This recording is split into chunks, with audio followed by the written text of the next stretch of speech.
everyone, this is Remleiz from 40k Theories, and welcome to this new episode of Adeptus Podcastus. And joining me as always, well, I say always, but because she missed last week, is Tactica Imperialis. Yes, I did. Hello, everyone. In fact, you haven't just got me today, because I have the baby with me, so any noise things are, please consider it that it will be a little bit noisier than usual, so sorry. That's totally fine. I'm sure the audience is used to it by now. So, in the news this week, compared to last week when it was an absolute drought, this time around we got quite a lot, including, as we are recording currently, the World Championship reveals. Yeah, literally. We knew the World Championships of Warhammer were on, but I didn't actually realise we'd lined it up so that recording time was literally the same as reveal time. Like, they started about half an hour before we did. It's insane. So, yes. Do we want to hang on, or do we want to try and do some live reactions as it happens? What do you think? We may as well start going through the stuff that's been revealed already, mightn't we? So, all right. Shotgun Death Korps. Yes, Death Korps of Krieg. A full army range now, including a boxed set with a fancy limited edition rulebook as well. Not only this, but there's also like a named character as well, so Marshal Dreer. Yes, Lord Marshal Varnon Dreer, a steely-eyed combat veteran. So yes, definitely still a Krieger, and looks extremely cool. Also, I love the fact the horse has a gas mask. Mm-hmm. That's kind of to be expected with the Death Korps anyway, isn't it? So, I know, but still, yeah. It's really cool. And I think because maybe I'd never looked at the Death Riders resin kit, I hadn't actually seen what Death Rider horses were like, but they're actually really mutated, and I hadn't really considered that before. I mean, you could argue that they're technically not horses, because they got claws instead of hooves, so... Yeah, I mean, that's true. They don't call it a horse anywhere. The catchily named ES819. Oh yes, very catchy indeed. But yes, this is a really cool mini, and I think Death Korps players will be very happy with it, as well as the 10 Death Riders with their frag lances or las carbines that you can equip as well. So there's plenty of nice chunky cavalry, and I know Death Riders and artillery is really the Death Korps thing. It was always, they have unique cavalry and they really love artillery, so it's really good to see them get a proper treatment here. And they've also got some new combat engineers as well, who come with a little mine-clearing little dude. The little buggy thing. I don't think that's a mine clearer. I think that's a mine. Are you sure? Because it looks like it's got wheels. Well, it says remote mines as one of their weapon options. So I don't actually know. Maybe it's a mine layer, who knows? Maybe, yeah, because looking at the top of it, that kind of looks like a mine, but I'm willing to be wrong. But yeah, so these combat engineers, they've got a melee weapon by default, as well as lots of... They kind of are equivalent to your veterans or Kassakin. So... Yes, they're really cool, aren't they? And they also come with their unique artillery teams, who come with quad launchers, rocket launchers, or siege cannons. So, again, I said Death Korps is cavalry and artillery, and, well, they've got their thud guns, so they are going to be hilarious. Also, I love how many rockets this bloody thing has. It's got, like, 5 to 10 rockets on it at once, and that's just funny to me. It does look good, though, you have to admit. Oh, yeah. I was saying, speaking of looking good, we've also got a Death Korps Commissar as well. A Lord Commissar, no less. With a nice big power fist as well. Yes, so the reason for this is it's the classic command squad, but because Krieg and officers constantly end up dying, they've actually stuck a full-on commissar in there to actually lead the army, because Krieg officers can't be trusted. So you've got your Vox, you've got your Medicae, you've got your Standard Bearer. They're really cool. I've never been... And they also got a little Servo Skull Talia as well. And they've also got their own heavy support squads who've got like proper World War I style artillery guns. And a artillery coordinator, which is really nice. So honestly, like, as much as I'm not a fan of Death Korps and will never play Death Korps, I can respect these minis a hell of a lot. They are incredibly cool. And the fact that someone that's not the Cadians is getting the front of the codex, no less. Like, even the normal codex. Yeah, even the normal codex doesn't have Cadians on it. Good, isn't it? I think the last time the Guard Codex didn't have Cadians on it was probably 2nd edition, because that had Catachans on it.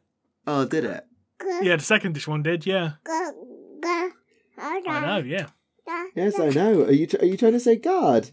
Join the guard? Oh God, no! Don't join the Death Korps, baby. Please don't.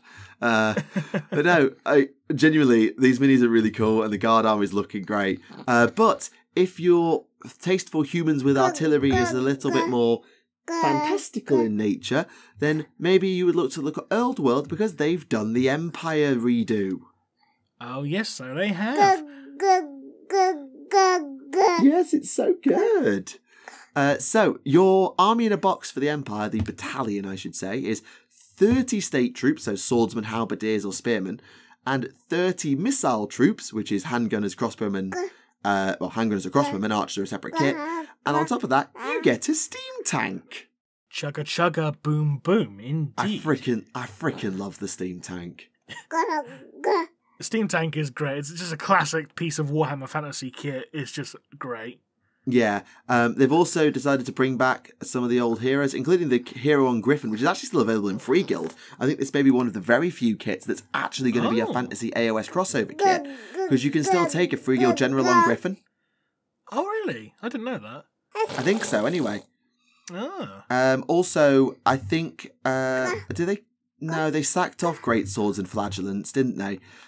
So they're back in the normal Empire with the archers, who did, I think, get replaced, and Free Company Militia, cannons, mortars, all the classic Empire stuff, and everyone's favourite, the Hellblaster Volley Gun and Hellstorm Rocket Battery kit.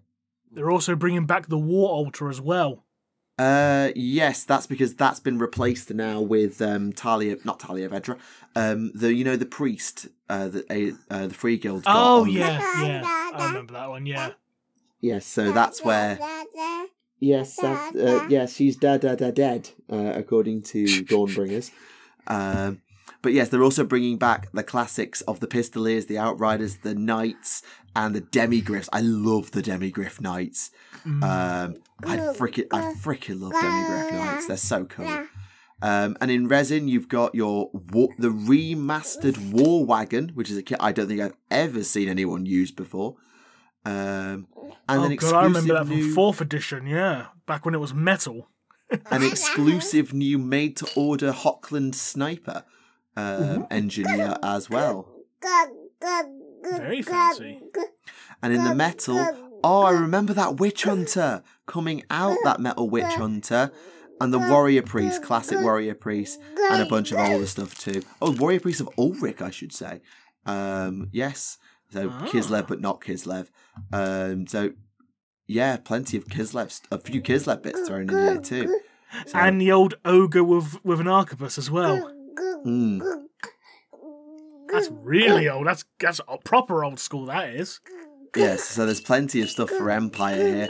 I think that Empire players will be really happy with that. There's nothing new there for them, admittedly, but I don't think they were expecting anything. I'm not too concerned about that yet. So, moving on to Horus Heresy briefly then. We're getting the Arvis Lighter in plastic. Well, didn't they already do this in, like, Aeronautica or Legions or something? Yeah, but this is like 40k scale. Yes, I know, and that's what I mean by they did say everything in Legions was going to become full scale, and they're proving that here because they're doing the Malkador Infernus, which is adorable, because it's got its own little fuel wagon off the back of it, like it's an orc blooming. What was it called? You know, the war buggy, the war track with Scorcher that had, the Scorcher that had an extra truck on the back just for carrying the flamer fuel. Yeah, that was the Scorcher. Yeah. Yeah, as well as the Derideo for the Marines as well. So a lot of the Legions Imperialis scale stuff is just being updated and upgraded now into full scale, which is really good to see. Can we appreciate that this Derideo has the massive missile launcher sitting on its shoulders? Yeah, the Boreas air defense missiles, I believe. Somewhere an Iron Warriors player is looking at that and crying tears of joy. It's like, yes, thank you. Yes, absolutely. But even if that's not your thing, I'm sure there'll be plenty more. I mean, Heresy Thursday's still a thing, so there's still plenty going on for them overall, I should think. But I think what's really interesting me is the New Age of Sigmar stuff, because I just need to refresh the page, make sure I haven't missed something. Because, oh no, there is. So there's 2 New Age of Sigmar releases for Destruction. So the Oric War Clans are getting their new battle tome. So that's Cruel Boys and Iron Jaws, as expected. But they're actually adding in new stuff for the Cruel Boys, called the Hobgrot Slitter Boss. So you can actually run an army of just Hobgrots now, which is kind of cool. That is cool. And they've also got their own terrain, the Boss Rock Tower and Scaregob Totem, which are they remind me of the Orc War banners from Fort Dawn of War. Oh. Like the towers you'd build. They remind me, obviously they had guns and shooting platforms and things, but you know what I mean? Yeah, I get what you mean. Yeah, like the War banners, yeah. Yeah. They're cobbled together with War energy to boost them up, and the Scaregob ones are designed to... Oh, they literally emit a constant jabbering stream of invectives, which killer bosses can stand on top. They've also got their own manifestations or endless spell things, including the Foot of Gork. Oh, I always thought it was going to be like the return of Da Stomp. That's what I always remember the spell as, Da Stomp. Oh, yes. But the Foot of Gork, Da Stomp, whatever, but now it's an endless spell that runs around stomping things. I love how you've even got like the version with the foot and version that's just a crater. That's great. I love it. Yeah. You've also got the Gork Aurora, which is the volcano-looking thing, and the Mork Spit Marsh, which is kind of cool. There's a new Iron Jaw Spearhead as well, which is nothing new there. But still really cool. And more interestingly for me, they've finally done the Gobbos properly. Who are still called Gloomspite Gits. So, yeah, but you know, like, they were the Bad Moon, like, Moon Clan. These are the old Goblin Wolf Riders, and they got an Underworld warband, like, what was it? 2-3 years ago? Oh, you weren't born, so I don't know why I'm asking you. They were like do you remember Ripper's Snarlfangs? They were an Underworld warband from yonks ago. And it was just like 3 models, wasn't it? Yeah, and like, they're going to do something with this, and then they never did. Well, now they are. They're going in Gloomspite, granted, but they get a proper set of Gloomspite cavalry on Snarlfangs with cavalry and chariots. Oh, chariots, cool. Look at this boss. Like, Drogs the Sun Chomper. The largest... It's a goblin boss who looks like a boss. Or otherwise, alternatively, look at this absolute unit. Yes, apparently this banner was looted from Sinari battle mages from the Lumineth, which is ow, that's my hair, which is utterly mental. And look, like seriously, look at this mini, and it is just the most big I am going to wreck your face energy you've ever seen on a Gobbo. It's so cool. Oh my god, they've redone the Doom Diver catapult. Wait, I haven't got that far yet. So the Sun Chompers are a grot that keeps being reborn. Then you've got the Snarlfang Cavalry, which are 2-man or 2 grot cavalry, which is really cool. The fact that these wolves are so big, you need 2 grots to ride them. Then you've got the chariots, Sunstealer Wheelers. What a name! Battletome Gloomspite Gates. Oh my god. You just saw Doom Diver, didn't you? Yes, I did. Like, it's the stupidest thing, and it always has been, but oh my goodness. Is that not the coolest, stupidest thing? The special helmets absorb light, so they explode on... Oh my god, they're literally turning them into grenades. And it's being pulled by a giant yak. Of course. Of course. No, it's not. Is it? Wait, is it even an animal? Yeah, it's just like underneath it, yeah. So, oh, yeah. Sorry, I was looking at the front. Yeah, underneath. Yeah, you're right. Oh, my goodness. That's hilarious. And, oh, my God, they've redone... That's basically Grom the Paunch. Oh, my God, it is. It totally is. So that's the Snarl boss on the War Wheeler. But, like, you know, that's just Grom the Paunch of Misty Mountain. Just a bit thinner. Yeah, and also, I think the thing that's going on, you know how the Grots hate the sun? Scareface Frazzlegit? Yes. The whole thing with these guys, you've heard it's about Sun Chomper, and they absorb light and things like that. So these are like, they're literally trying to steal the sun. Instead of hiding from it, they're all about stealing it. Like, setting themselves on fire using light and things like that. So the whole thing is all about, how does it say? They revel in the light of the bad moon. They view Glareface Frazzlegit as a bully who chases round the bad moon. And so they admire the sun and try to steal its power. Ooh. Because, you know, if the sun bullies the bad moon, then why shouldn't they? Indeed. Oh, sorry to change subject. Breaking news, literally dropped as we speak. Massive Eldari range refresh, including new fire dragons, new Phoenix Lords, and new warp spiders. They did it. They finally did it. Like, It took them 30 fucking years, but they did it. Seriously, these are things that are older than me, and they've only just done it. Like, insert, like, it's been 84 years, or they did it, the Mad Botters finally did it. Insert your favourite meme template here. But, oh my god, the fight, I'm just going to take them one at a time. I know, Rem, you've scrolled ahead, but, Yes. like, let's just go one at a time. Yes, so starting with the fire dragons. Like, they've got fire dragons, and they look super cool. Like, They do. Fire dragon. They do. And the ones with that helmets actually look impressive, which I didn't think they could do for the ones without hats, but there we go. Because, the headless ones are Inari. Ooh. Ah, you take the helmets off if you want them to be Inari, right. I'm just surprised that they remember the Inari are a thing. Kudos. Yeah. And, oh my god, a sermon. A newer sermon, yes. And he looks really good. His sword's a bit diddy. His I sword think it looks might like just be the angle. It's probably the angle, but yes, the sword looks kind of diddy. Right, you've dropped your toy. Let me give you the other one. Sorry. That's all right. Yeah, because the sword looks bigger in the other pictures, so... Yeah, and he's kept his back banner. Also, look at freaking Baharoth. Yes, Baharov looks great.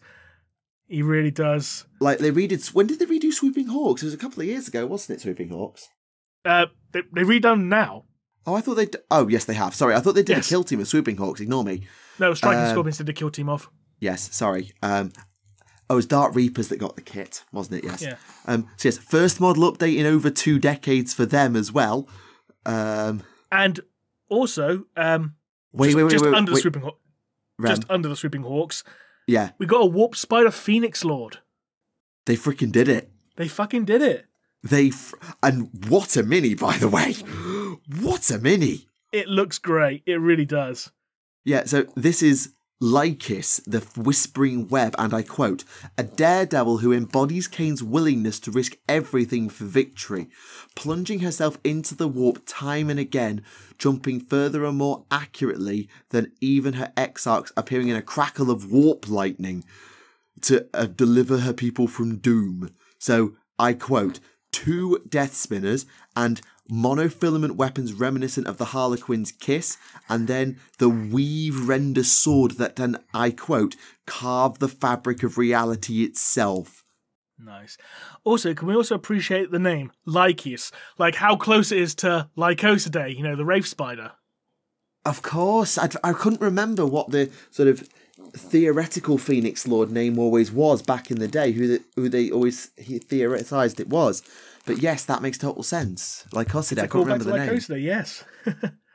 And the warp spiders themselves, I mean, yeah, they look very good. What did you expect compared to 30 years ago? That's suddenly very underwhelming. It's like, and the new Warp Spiders themselves look very, yeah. Like, there's nothing more to say. Like they're warp spiders, but they look good now. And They're probably the properly Exarch's scaled as well now. And the Exarch's got 4 arms, like, and He always did Lycus that, has didn't he, 6 so? arms. And it's just like, oh. And when does it say when? No. So Codex Eldari is coming with this, of course. And we're going to have 8 detachments. So we've got Harlequins rolled up. Baby. Drop your toys. Harlequins rolled up the baby. So yes. So we've got Seer Council, Wind Rider Host, War Host, Ghosts of the Webway Harlequins, and an Inari detachment. The Devoted of Iniad. They've actually done it. Hooray! They've decided to remember the Inaris. Also, can we appreciate that the cover has an Emperor's Children dead on it? So that's called foreshadowing. Yes. And also, I think the other main reveals from the stream were some Black Library stuff. Yeah, I think that's the only one left now. Yes. So, what have we got? The Last Dawn of Fire. I still haven't read the one before that. Should we start from the top? Start from the top. Malaneth! Yes, Malaneth. So, this is Gotrek's elf companion who died like a book ago. So she's getting her own book now. With a special edition. Yes, I'm assuming this is going to be, pre-Gotrek. Oh my god, they've made an omnibus of Gotrek and Malaneth, and every Phoenix fan is now crying. Sorry, Felix fan, because it's not Gotrek and Felix anymore. But yeah, Ghoulslayer, Gitslayer, and Soulslayer are all really, really good, for the record. Those 3 are very good. I've read them all. Hell's Last, so Minkalesk 3. Sure. In the Gallows cluster. Silent King. The Last Dawn of Fire book is about the Silent King, it seems, yes. Wait a minute. About time he did something. So, hang on. Are we getting Gilliman versus the Silent King? I believe we are. I'm down for that. I'm down for that. But I think it is a bit weird, though, because I haven't read Book 8 yet. I know, it is a bit weird. Don't worry, we'll explain it. So yeah, Book 8 was always... I haven't read it yet, so I don't know actually... It's the Hand of Abaddon, isn't it? So yes. I need to read that at some point. But even so, it's very weird that we've been doing all about battling chaos, the Indomitus Crusade, yada yada, and then all of a sudden the last book is suddenly Necrons. And I know why, because this is the 8th to 9th edition section of the programme, where we need to transition into, hey, we went from fighting chaos to fighting Necrons. But it is a bit random, don't you think? Just a tad. But I mean, look at that front cover. It's really freaking cool. Oh yeah, definitely. Like, you've got... Is that Cole in the corner as well? I don't... Actually, yeah, I think it is. Because the face mask, So we've got Cole, Cesarek, and Gilliman on one page, which is rare. Very rare. But yeah, I'll definitely pick that up once I've finally got round to reading Hand of Abaddon, which will probably be when teachers finally get their 5.5% pay rise that we were promised, because we still haven't got it yet. But, you know, that's just a whiny teacher whining about the fact she hasn't got a pay rise yet, even though it's been promised for months. But whatever. Sorry, not going to get political. Right, you need some milk. Right. We're also getting another art book, and we're also getting reprints of Red Tithe and Outer Dark. Yeah, the Karkarodin's books. Very good. Classic. Very good indeed, yeah. And they're also coming with a brand new short story called Void Exile. Yep, because you can't have a relaunch without an omnibus and a novella thrown in for good measure. Exactly. I mean, a good book, so I'm not complaining. No, I've got Red Tithe in the Warhammer Club library, so I need to read them at some point. Oh, fair enough. Oh, also, I've got a funny story to share from Warhammer Club, because I was at Warhammer Club tonight, because we've got some new starters, and 2 of them have gravitated toward Chaos, funny enough, and one of them, by luck, didn't even do any research, has picked Emperor's Children. Oh, yeah. Like, literally, we went through the Legion... excuse me, you. Careful. Ooh. Sorry. No, you're grand, don't worry. Excuse me, you. Oh, I really should have changed your bib. Never mind. But yeah, like, we went through the list of the legions, because I had word bearers, and they're like, oh, what are yours? The red ones. I was like, oh, these are word bearers, they're like priests. And we went through the other ones, and one of them picked Emperor's Children, and through reputable second-hand selling website, whose name I will keep off for reasons, and it is completely reputable, don't worry. Someone was selling like a really cheap like kit bash noise marine squad. So I literally was able to just direct this student to this. Hey, look at this rock band of Chaos Space Marines. These are noise marines. this is how your army's going to be. And they're like, oh my god. So yeah, enraptured, I would say. That was a really fun thing to see. Enrapture. Get it? I get it. Ram. Right, where do you want to go? Now that the preview's over, where do you want to go? New Zealand, because Weta Workshop have dropped the Celestine statue. And honestly, I'm terrified of it because it looks like it'll just fall over and break, given how far forth she's jutting out. I haven't seen her side on yet. The video must show it side on. But, like, yeah, looking at it, she doesn't look like she's hanging on to anything just from the images. Yeah, it terrifies me. I mean, full credit to the sculpt, it looks incredible. I should hope so for, like, $1,800. Is that 1800 NZ? No, US. Oof, that's what, 1500, 1400 UK? Give or take, yeah. And that's not even taking into account shipping from New Zealand as well. Yeah, I mean, it does look freaking cool. I think the thing that surprises me is that the fact they've made her face look actually half decent, considering she's a zombie. It does look good, yeah. And also 850 copies only. They're literally limited edition. I do that for all the statues in Venice. And also, they're redoing some more of those little tiny helmets, but this time it's Space Wolf, Blood Angel, and you can get Striking Scorpion as well, which is actually the biggest one. Well, the tallest one, anyway. Tallest one, yeah. Oh, and Scragrot's gone his way. The Loon King, they've said at the bottom of the article. They're doing the Loon King. Oh. The AOS model, which is really cool. That's an interesting choice.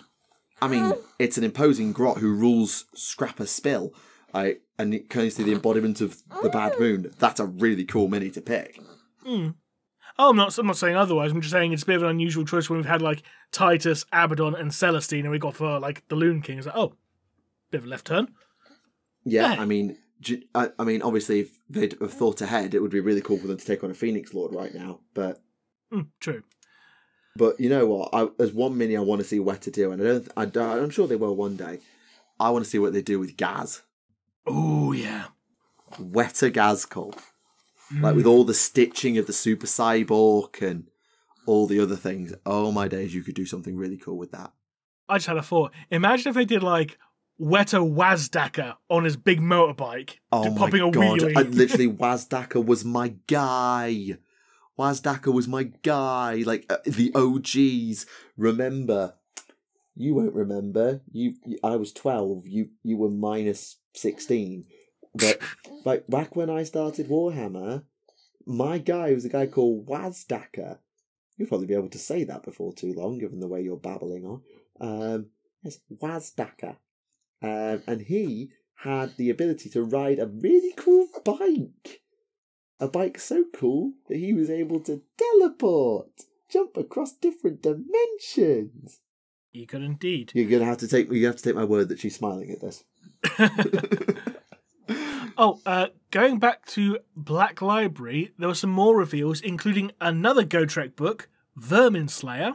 Yep. I admit, I think I need to catch up with Gotrek. I think I might be a book. No, I'm not a book behind.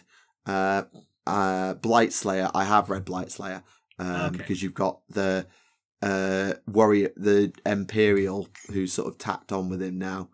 He's in Greywater Fastness. Cool. Then we've got the Prime Arts collection, which is a series of art prints, which do look very nice. But are they new or are they all? These are all the art prints that came in the limited editions of the Siege of Terra novels. Yeah, because I thought I recognised the one of Horus, like pre Treachery Horus. I thought I recognised it. And one thing I'm really pleased about, because I love this book, they're redoing a special edition of The Emperor's Gift. They are indeed, and it does look very nice, like with a nice little faux leather cover. And I'm just thankful, and God, it's not fabric. Because I just want to say, my copy of Broken Crusade came the other day. Oh, yeah. And the cover is fabric. Not only is the cover fabric, the spine is fabric, but the spine is heavily tamper-graphed. So as soon as you open it up, that paint is going to crack and flake. So it's like, I can't touch this book. Yeah, that's frustrating, because I know Broken Crusade sounds like a really interesting read. But yes, The Emperor's Gift is a must-read if you're a Grey Knights player, a Space Wars player, or a World Eaters player who wants to get mad. Lol. Because have you ever wanted to see Angron get treated like a bitch by someone that wasn't his brother? Well, look no further. Sorry, I shouldn't swear with you around, should I? Sorry. It's fine. I'm not talking to you. I'm not talking to you. I think that's fine. Yes. She'll forget. Yeah, but the more you say around them, I want to be careful. They're also doing PvP. I'll just say, in which case, if you want to be quiet, how about the Servant of the Silent Ones then? Oh, this thing is disgusting. It was a great segue, though. You have to admit. That's a very good segue. This thing is disgustingly creepy, and I hate it. Yeah, it's basically a biomechanical worm. Literally, I saw service to House Delac. Yeah, Kirioth's video, and it was like, "What the hell is this, GW?" And I was inclined to agree with him. I tell you what it reminds me of. Did you ever watch the original Transformers cartoon? Nope.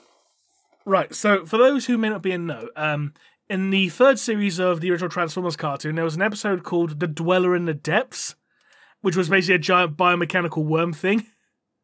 And it's basically like this. And the Dweller in the Depths sounds up. Oh, what's that reminded me of? Cthulhu, probably. No, there was a mini, I think it was for Middle-earth, that was called something like that. You know the big octopus. Yeah. I forget what it was called now. It was Dweller in the Deep, I think that was called. I think it was, yeah. Because it got a mini a decade ago. I remember. And then you kill it in the Lego game. Yeah. Yes, I have Lego Middle-earth and what? Sue me. I think most people have at least one of the Lego games. Yeah. I had Star Wars, Indy and Batman growing up. I had Jurassic World. Totally fair. And speaking of video games, they dropped another trailer for Secret Level. Looks cool. It does look cool. And speaking of other video games, they've dropped a trailer for a new edition of Talisman and Vermintide 2 PvP. They have indeed. Which are both... And they also dropped some updates for Darktide as well, I believe. Yes, I think so. A daily detachment of Warhammer? What's this? It's a detachment of Warhammer that comes out daily. Okay. Oh, they're all built for... Oh, a Death Watch index. Good. Okay. That's cool. So Grotmus, the Red Gobbo, is dropping new rules for every single army as a little advent calendar for 40k, and the AOS is getting something as well, which I think is a really nice touch, and I'm glad to see that. Mm-hmm.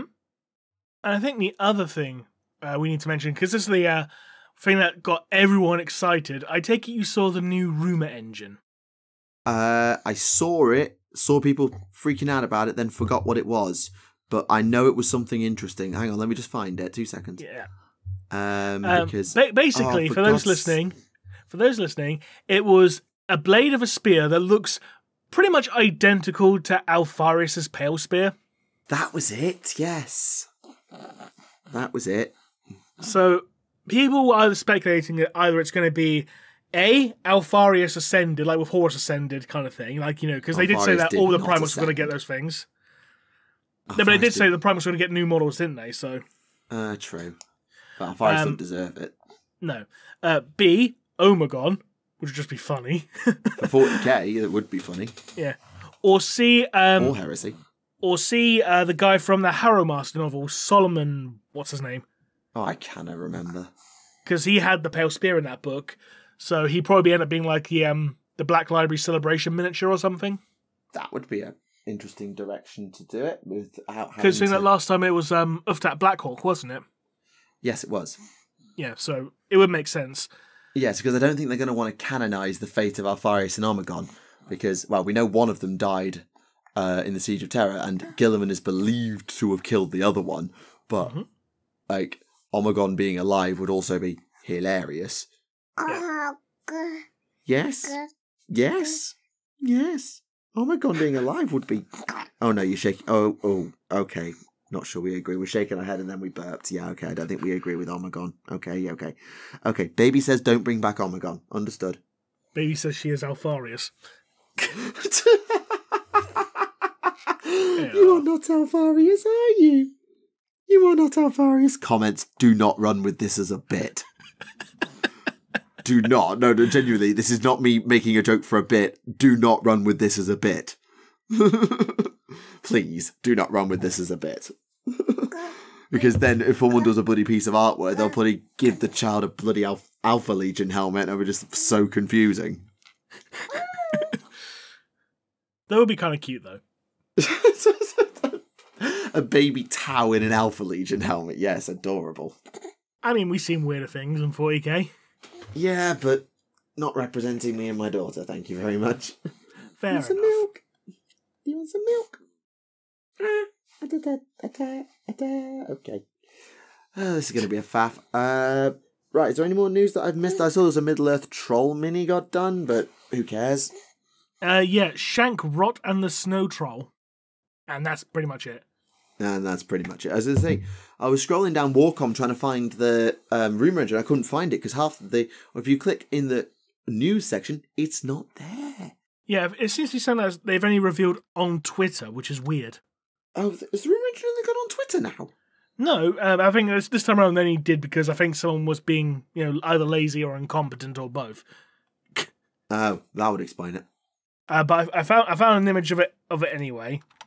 Yeah, I've seen it. So yeah, I just couldn't remember. I saw people freaking out about something and doing side by side comparisons, but I just couldn't remember what the image was.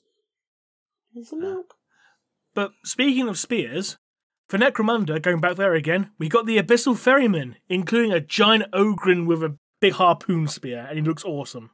Well, I mean, Necromunda does have waterways. Granted, they look awful, but they exist, so it makes sense. We're whalers in the sump. We're whalers in the sump. You like Whalers on the Moon? No? Nope, sorry. You've not heard Whalers on the Moon? Nope, sorry. I know the tune, but not those But there ain't no words. whales, so we sing tall tales and sing a whaling tune. That one. Okay, yeah, I don't know, though. I know the tune, but I don't know those words to that tune. Ah, fair enough. Ah, dear. They also teased Emperor's Children shoulder pads as well. Oh, yeah, they did that, Emperor's Children. So that's why I was saying that's called foreshadowing about the Eldari Codex having an Emperor's Children on it, being a corpse, because I knew that we know Emperor's Children are coming. I think my question that I have is, are they going to do a third Fulgrim? That is the question. Because Fulgrim Ascended from the Heresy would be perfect, but they've done him in resin, and I don't think they're going to want any plastic minis, or any Primarchs for their big 40k armies to be in resin, because that would mean all the babies like you trying to start their army would really struggle, wouldn't they? Yes, they would. Yeah, and considering how recently that model came out as well, I can't imagine them releasing a plastic one this soon, either. No. But it's like, I don't think they'll do a third Magnus either, because they've already got Demon Magnus. They don't need to do a third one. Just like they won't do a third Angron. Well, they shouldn't, no. Anyone who's already got a demon form, that's their Ascended form, leave it. But you could argue with Angron, yeah, but with Angron, he's in Heresy he had a sword, didn't he? So he had the Black Blade, yes. Yeah. But now he's got 2 axes, so... Yeah, which are not even Gorefather and Gorechild. Well, no, because Khan's got Gorechild. I know Khan's got Gorechild. But do you remember the bloody World Eaters, not Index, Codex X supplement, when Gorefather was just a relic that got passed around? Yeah, that was kind of stupid. That was so stupid, wasn't it? That was pretty dumb. So yes, comments. There's your assignment as well as asking questions. Will they do a third Fulgrim? Yes or no? They probably will, but it'll probably end up being a bit shit or something. I don't know. We'll find out soon enough in either case. We will indeed. Also, to be honest, I was kind of expecting from the reveal stream for them to drop a new Bjorn the Fell-Handed, purely because of the image they teased on their Twitter. Oh yeah. Yeah, why the one where he looks like he's saying, like, brother, I had a bad dream, can I have some water? Yes, I know the one. It's a Primarch I threw up. Right. Speaking of Bjorn and Fenris, can I have my Ahriman rant now? Go for it. Right, okay. You may be aware I was reading the 5th Ahriman novel. Yes. And I was really complaining about how long it was taking to get going. Yes, you did, yeah. Well, it got going. Oh, yeah? I have problem. Oh, God, what happened? Right. Okay. So here's the premise. Ahriman and Necron Overlord are racing for the key to infinity. They're both in it, both fighting over control of it because it gives you total control over time. Yes. And all the while, the Necron fleet is attacking the Thousand Suns fleet, and there's also suddenly demons, and also the Pyrodomon, which is Helio Isidorus, the Thousand Sun that got de-rubricked, is basically the incarnate of the Pyrodomon, which is the cleansing of the Thousand Suns in fire. Yes. There's your setup. Yeah. Pretty good setup, yeah. Okay. And to be fair, a lot of the middle of the book actually really does a good job. Like, Ahriman's wandering around in his mind palace and inside the key, and the remaining Thousand Suns in the fleet are just constantly... Yes.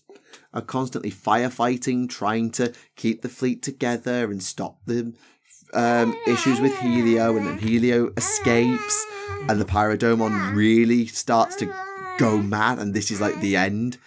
All the while, the Necrons have sent scout ships and actually managed to launch a Flayed One stealth invasion onto the Thousand Suns fleet using scarabs to trick the systems, and then... Yes, I know, I'm waffling about the book. I know, I'm waffling. I know, but you've got to let me waffle for the nice people on the internet, okay? Okay? Can I waffle for the nice people on the internet? Thank you. So, yes, the Necrons are invading, and also the Pyrodomon's going crazy, and everybody's going to die. Yeah. And cut to Ahriman. Mm-hmm. So you might remember I mentioned those demons that were sent to kill him? Yeah. The Ahriman sent them. Oh. To get his memories. Right. So that he couldn't be tracked, he couldn't be found, he couldn't remember what he had to do, because it's a time loop. Right. So, toward the end, all the Thousand Suns are going. Like, gone. Pyrodomon's got them. And Ahriman basically mind wipes himself and takes on the personality of Horkos. Now, Horkos, if you've forgotten, is the name Ahriman was hiding under at the start of Ahriman Book 1. Yes, he was, yeah.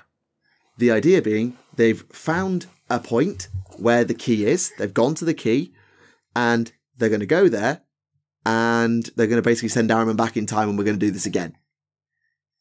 Right. And he's going to try again, and try and get it right this time, because he's been doing this over and over and over and over, and he just can't get it right. Right. Except this time, it's different. This happens, Ahriman goes into the key and has a chat with Setek, the Overlord, and basically proceeds to nerdy explain everything. It's like, you know, we've had this conversation like dozens of times before, right? To the Necron, who should be the one who understands this perfectly. And they did the thing that they always do with Necron Overlords. Like, it's the same thing every time. Can you guess what the problem with Setek is? Let me take a stab in the dark. I know, he's losing his memories or something. I don't know. What happened to the Twice Dead King? He became a flayed one. Exactly. Ah. If it's not the memories, it's the Flayer virus. Again. It's always the Flayer virus. So, Setek's lost it, but doesn't realise he's lost it, obviously. And Ahriman runs back through time, and he gets to Helio. Right. And he runs through what he would have said to Helio this time, which is, you were a mistake. You should never have happened. Ooh. And I'm sorry. That's just mean. Because he basically goes back and says, you know this whole second rubric thing? Yeah, this was stupid. I shouldn't have done this, because Pyrodomon's a thing, and it's a thing because of me.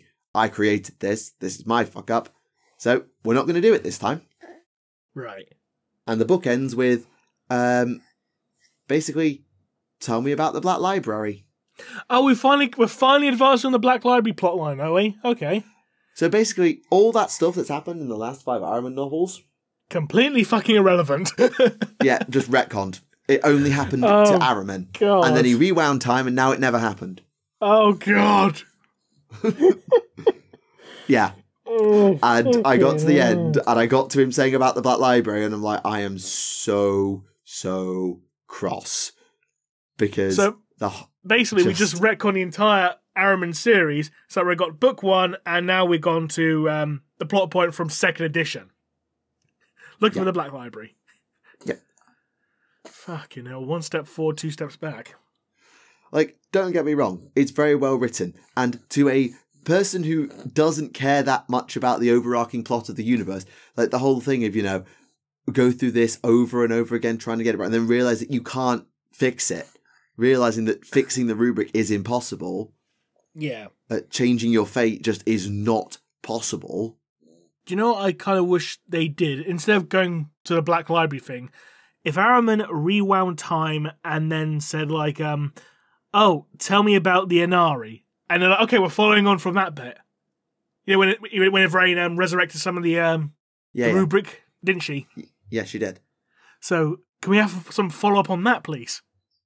It's been like 3 editions now. Come on, I think it's time. But here's the dumbest thing of this is, if Ahriman's got the power to rewind time and change history, why is he going back to the Hawkos? That's an interesting Why is he not going back to Fenris?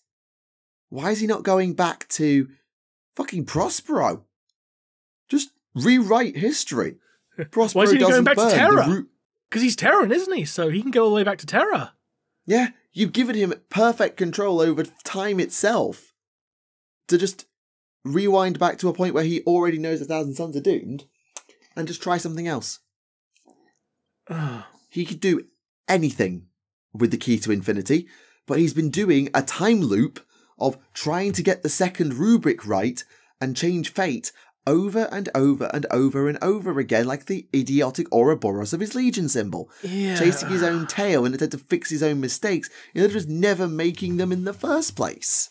Yeah, it just seems like the whole the time travel thing, which just seems to be like it was just introduced as a get out of writing, being stuck in the corner that we were written into. Yeah, I think like the first 3 books up to like when you make an earth-shattering, universe-changing event like a second rubric. Well, there's anything wrong with that, is there? No, there isn't.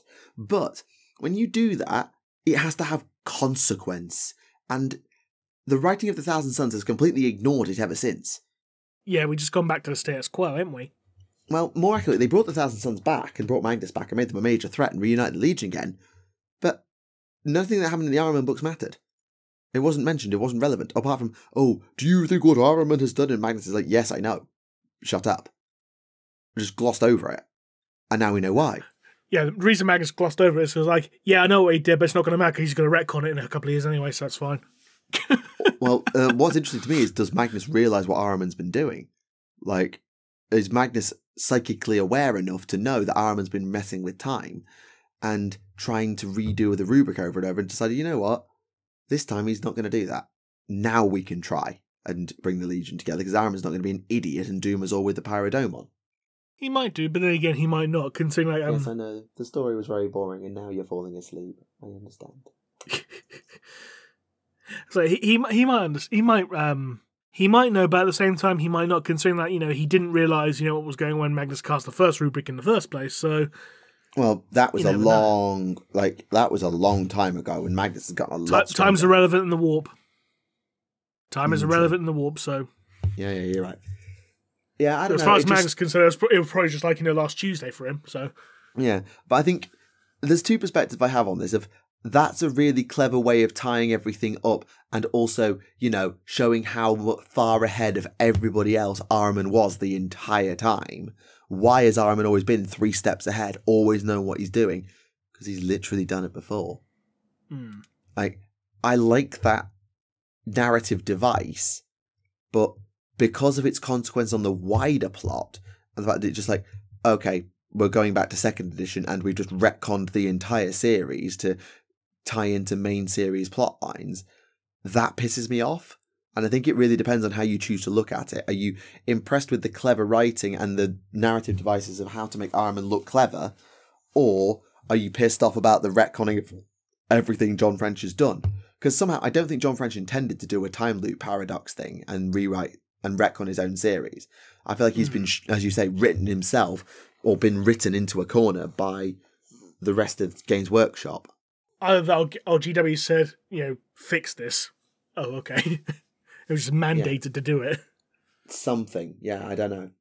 Because they probably got scared, like, no, we've advanced the plot too much. Go back. It never happened.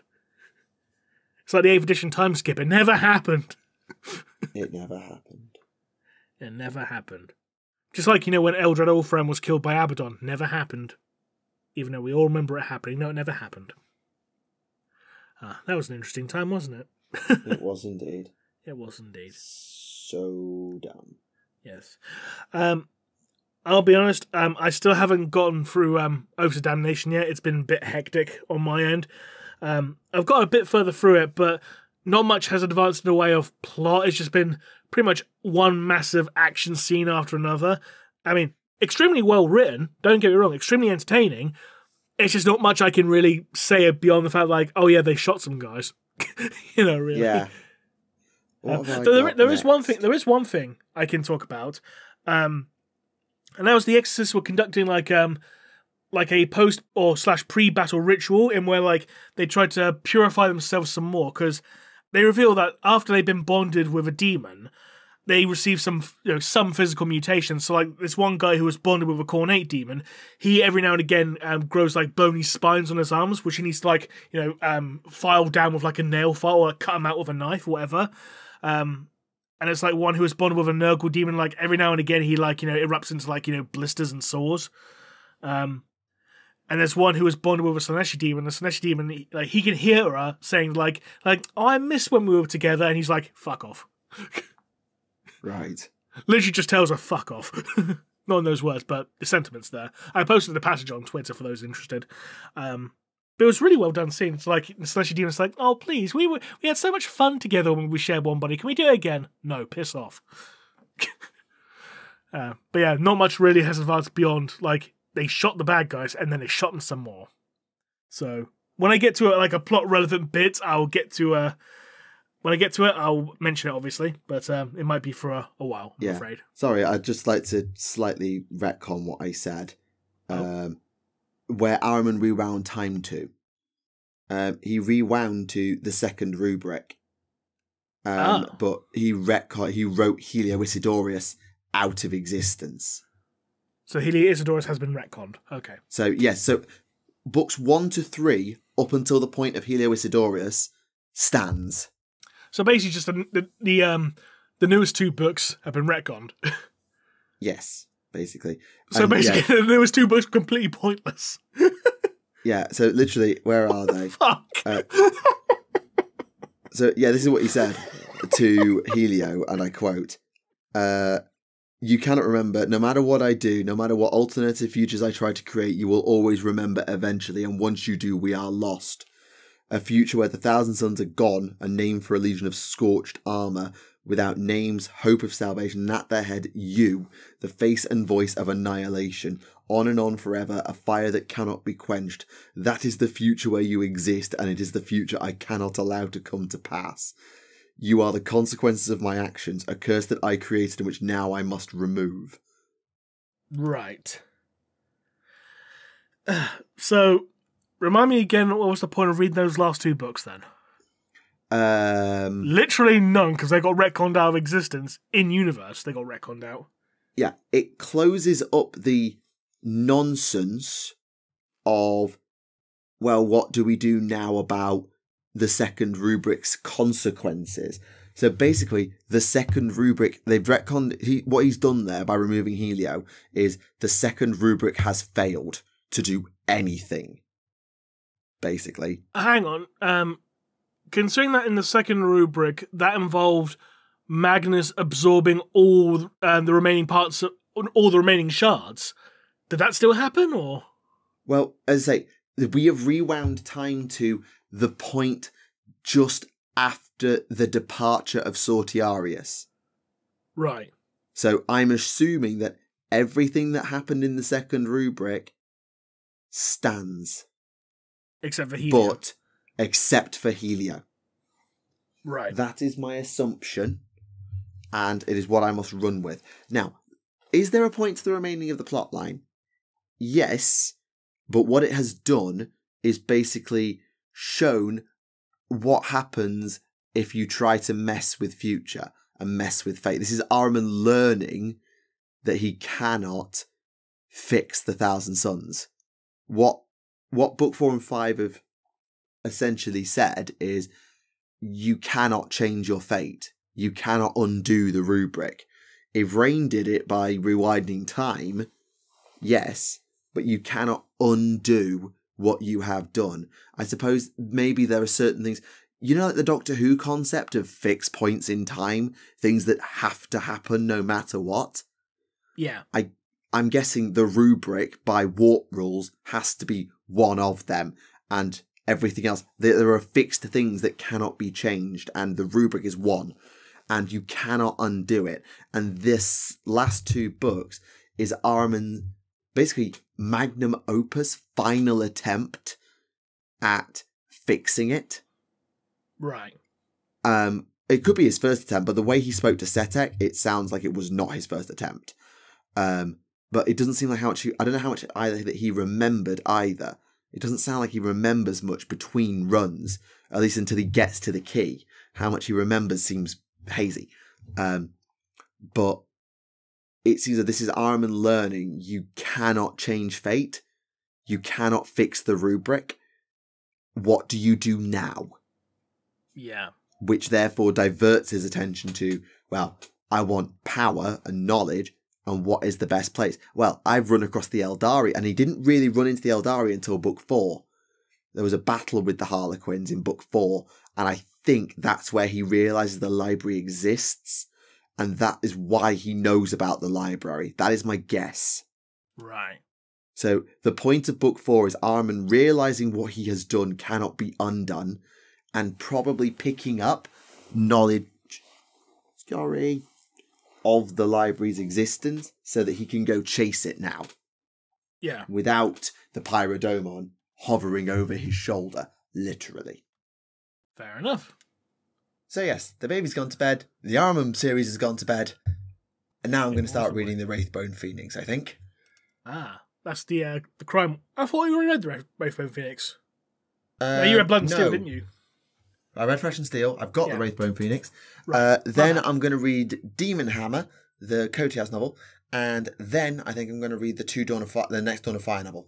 Ah, very nice. As I said, I'm still reading through Oath of Damnation, but once I've done that, I'm going to go through the Eidolon novel. Ooh, good choice. Yes.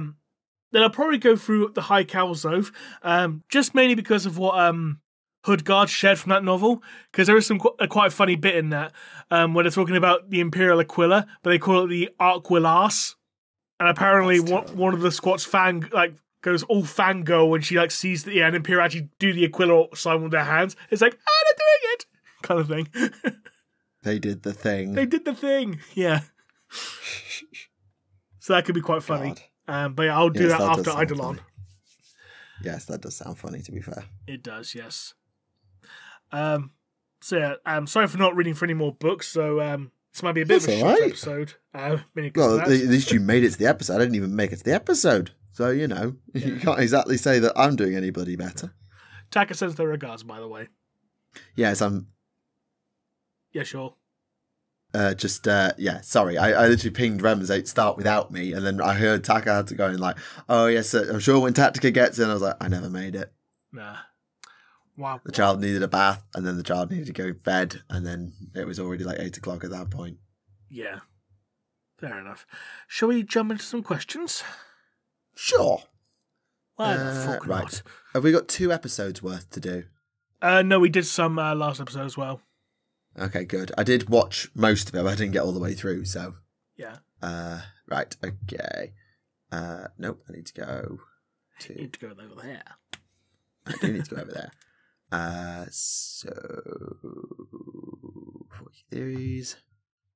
Go away, YouTube surveys, nobody asked. Pause. Right. Most entertaining podcast in a while, and I didn't even make it. Boo. There's always next time.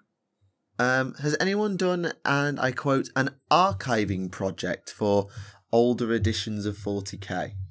I think someone tried to a few years ago, but I think they ended up getting a cease and desist. But in regards to like first edition, I know you can still buy like first edition rule books, including the Realm of Chaos supplements from Warhammer World. So I don't know if that counts. But in regards to like second edition and stuff like that, obviously we can't endorse piracy on the show because we don't want to get in trouble. Nope. So your best bet if you want to get like legit copies will probably be somewhere at eBay. But I'm sure there'll be other ways to get them if you look. I will say no more. There probably are. Yes. But yes, we will say no more. Apologies. Right, okay. If the Death Watch's main purpose is to purge Xenos, why haven't they gone after Ghazghkull, and why did a Space Wolf end up getting him? I think it's mainly because, like, the Death Watch is not a, like, centralized chapter like with other chapters. The Death Watch is, like, scattered all across the galaxy and, like, into very, very small, like, demi-companies. They don't even have full company stations, they have demi-companies. Yeah, if that. Yeah. The Death Watch are basically, like, used as a scalpel. Like, they are to Space Marines what Space Marines are to the Astra Militarum, essentially. Yeah. So basically, like, if it's a very specialist threat, like a very specialist alien threat, or a small enough one to be dealt with a small force, you send a Death Watch in. But if it's going to be like, you know, a full-blown Orc War, you're going to need a lot more than just a few Death Watch kill teams. Yes. You're going to need like a full chapter or two. And as for why it was Ragnar Blackmane, laziness on the part of Games Workshop's writers because they realised, hey, we need to give this guy a new model as well because he's still using his first edition model. Because it should have been Yarrick. It should have been Yarrick who faced off against Ghazghkull, and Ghazghkull should have killed Yarrick to put an end to their conflict. But hey. Yes. Yes, I am still bitter. How could you tell? I can't blame you. Yeah. But yes, it's an interesting question to ask because obviously we see them take on massive like Tyranid invasion fleets to do precision operations like we see at the start of Space Marine 2, for example. So I can see why they might ask why not go into active war zones with the intent of assassination, but I guess Ghazghkull maybe is a special case. I mean, they will like accompany like other chapters as like, you know, as like a detachment, essentially. Because that happened in the Euro Ventress novels, if I remember correctly. They had like a group of Death Watch assisting the Ultramarines fighting the Nids, and then Uriel got in trouble because he ended up going off with the Death Watch to help them. And the Ultramarines went, no, you're not allowed to do that, it goes against the Codex. Defo for you, go and kill yourself, kind of thing. Yes, fair. Okay. Well, this question's answered itself. When might we get more Necromunda creatures like the giant spider? Well, we got the giant worm. Yes. And the ogre with the harpoon. Indeed. Here's another one that might be answered today. What is your favourite glow-up for an old model to its new one, and why is it warp spiders? How long ago was that question? Was that asked within the last 10 minutes? 8 days. Bloody hell, were they precognition? Fuck me.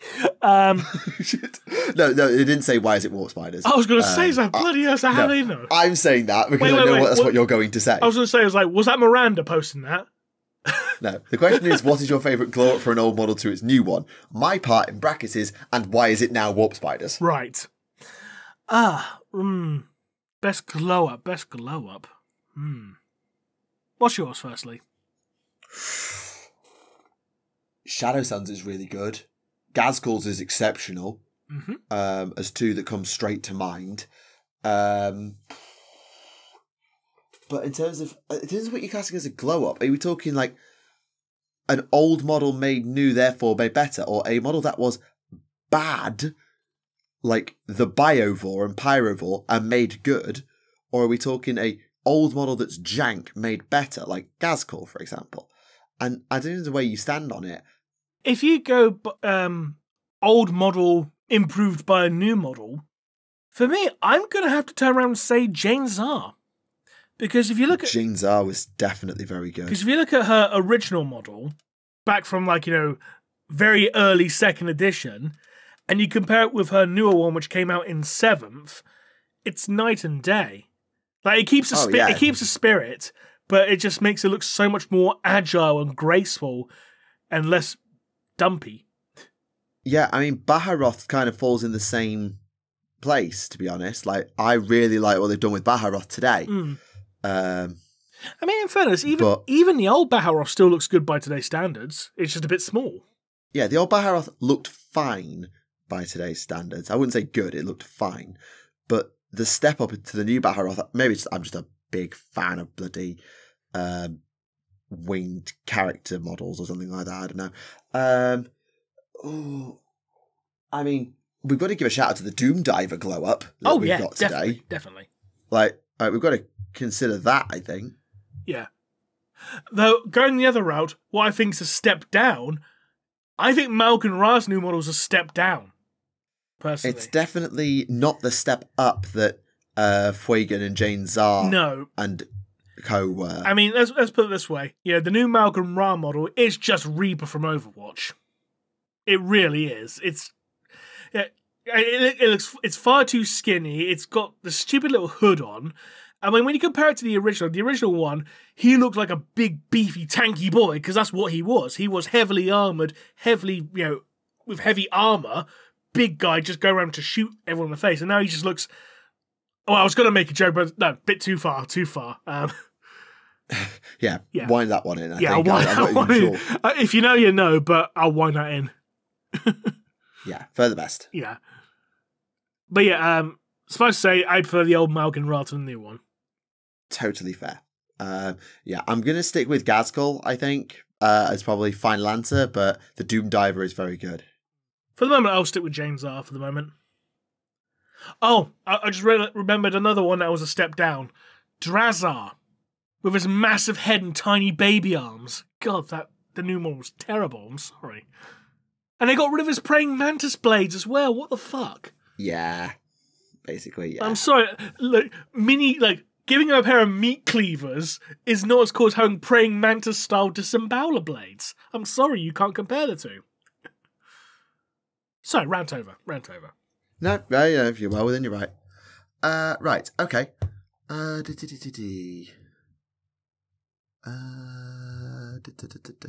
hang on. Oh. Sorry, I'm just scrolling into... Oh, this is a very similar question. It says, now that we saw the very controversial reel of the Kotias resculpt, they wanted to ask which resculpt of older characters they liked the most and liked the least. Well, we basically just asked that question. Oh, there you go. Sorry. But we hope you liked our answers anyway. Yes, indeed. Maybe one more I can get? Yeah, go for it. I know there was one question, that was one we answered like 2-3 episodes ago, so... Yeah, well, there's one here that I think is, do the Necrons still have active biotransference machines, and if they do, how fast would the Mechanicus use them? If the Dawn of War games are canon, they still do, because they used them on the Pariahs, didn't they? But the Pariahs aren't really a thing anymore, so that's completely up in the air. But when Pariahs were a thing, yes, they did, because they biotransference to humans to make Pariahs, didn't they? So that's true. So take it on whether you think they're still canon or not, I suppose. Honestly, I'm not sure whether or not the Mechanicus would use it, mainly because it transcribes, your brain into an AI, and AI are still a big no-no as far as the majority of the Mechanicus is concerned. Yes, I'm sure you'll get some heretics who will do it, no problem. Yes. But I do wonder, would they be considered as AI at that point, and thus, yeah, I suppose I hadn't considered that. Yeah. I mean, if it's a heretic, they'll go for it, absolutely. But if it's not a heretic, they'll be like, no, don't want to be an AI. Oh. Yeah, I think you've got that about right. Yeah. Yeah, actually, that's the question you were referring to that we talked about a couple of episodes ago. Yeah, I found it now. Yeah, I think that's it in terms of unique questions. Because, well, yeah, that is it. Because there's no others that are just question that aren't already ones we've done. That's fair enough. Yeah, I've done that one. So yeah, that's unfortunate. And I know because we stopped recording for a minute and we're only at 1 hour 20. We've kind of accidentally, have we on a reveal day managed to run out of things to talk about in 1 hour and 20 minutes? That's almost impressive. I have no idea. Well, because normally I would be spending about half an hour talking about a book as well, wouldn't I? So, but yeah, and I admit I didn't give my longest dissection I've ever done of the Ahriman novel, because normally I would go play by play as well. Yeah, and I didn't. Nah. So we apologise if this ends up being it will end up being a shorter episode. So for that we apologise. I'm just going to have a quick flick and make sure there's not something I've missed, because I feel like there's something that I must have missed. See if there's anything noteworthy that we may have missed, because obviously if it's something like, there's like a tournament thing or something that we won't really be caring about or whatever. Because last time we got to the Christmas message from James Workshop, which I never actually watched, I'll admit. No, I haven't either. There's Learn to Play Kill Team. It'll probably just be telling you about your shipping deadlines anyway. Probably, yeah. There's Learn to Play Kill Team, The Red Gobbo. Well, I did get his new book the other day, so I probably should read through that at some point. Oh, yeah. Yeah. Dark Oath stuff. There's a story there, and I think, because Slaves to Darkness, I think, sort of have come out in the past week or so. Yeah. And to be fair, like, Slaves to Darkness is an army I would absolutely 100,000% play. But it's just one of them of, well, I haven't got the time, and I barely play AOS as it is. So, yeah, it's one of them of AOS is a game now which has gone from, this is honestly the game I much prefer, to I basically can't play this anymore. And it's purely down to where I get my hobby. Because I used to hobby with friends and play games with my friends, but now as we've all moved away from different towns, things like that, the only real time I get to hobby is Warhammer Club at school, and we exclusively do 40k there because more of us play it. So I haven't played AOS 4 at all. I did play AOS 3, but only barely. So yeah, it's weird that, because I love the AOS minis and I love the backstory of AOS as well, but I haven't got the time / community anymore to play it. That's a shame. It is. It really is. Because as I say, I really enjoy that universe. I know not everyone will ever forgive what they did to fantasy. And there'll be those who go, oh, look, Old World shows that Age of Sigmar's a fail. Which, fine, think that if you want. But just, it's such a unique universe and setting with that distinctive Warhammer feel. And it might not even be that unique, it just feels unique. Yeah. Compared to 40k, because it can do whatever the hell it likes, play by its own rules, and literally say, nah, don't care. I'll do what I want. But the difference is now, it's like, because it's a smaller community and 40k is a much easier game for people to look at and find, is when we get people into Warhammer Club, they immediately go to 40k. And if I were to go wandering up to a game night, I would probably find that the majority of people there were 40k players rather than AOS ones, and I would probably struggle to find a game of AOS if I just rocked up with my AOS stuff. So, yeah, I don't know. I'm definitely never ever going to stop loving the minis, and I'll probably still keep my AOS armies for the day where I actually have got time. Yeah. Or the community shifts, or something happens, and I'll actually find the time to pick AOS up again. Or it'll be in a few years' time, there'll be a student who gets really into it after learning 40k, actually really gets into AOS, and I'll teach them, and maybe they'll collect an army, or they'll buy some stuff off me, or I'll donate some stuff or whatever. But I don't know, it just, I miss that. I miss playing AOS, but I'm still really enjoy reading about it, and I love the minis. And I will stand by the fact I think that 40k's minis are not as good as AOS's. No, I would agree. A lot of the 40k minis have been lacking, I suppose, like not in terms of detail necessarily, but just like in spirit. Though with these new Eldari models, at least, there is some of that, ooh factor in some of them at least. So we'll see. Maybe we'll get some more spirited 40k minis in the future. Yeah. Like I say, there's nothing wrong with 40k's minis. They're good. Like, we were literally talking very much up the Death Korps and the Eldari stuff today. It's just that with Age of Sigmar, they can just, go completely wild. I think the closest 40k can do, really, is with Necromunda. And that's why Necromunda and the like have always been such a unique range, and I'm really glad they exist. But I say that, we've got Lycus today, who is so out there as the Warp Spider Phoenix Lord, and it's new. And what's so unique, and what Sigmar can do that 40k just can't, is it's new.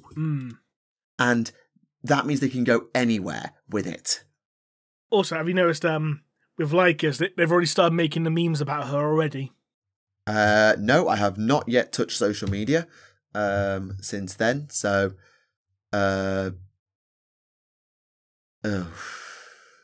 Yeah. God. You see, I was hoping for a blooming Spider-Man or Spider-Gwen joke, but no, I can't even do that. No, just, people just simping. Shock. People are just simping. And on that note, ladies and gentlemen, we shall call it there. So we apologise for the shortness of this episode, but we hope you enjoyed it nonetheless. So, thank you very much to everyone who tuned in for this episode. We hope you enjoyed it. And until next time, with hopefully more books to talk about, this has been Remleiz from 40k Theories. And this has been one half of Tactica Imperialis, because let's be real, it's a two-person show out of me at this point. It is. And we'll see you again next time. Bye-bye.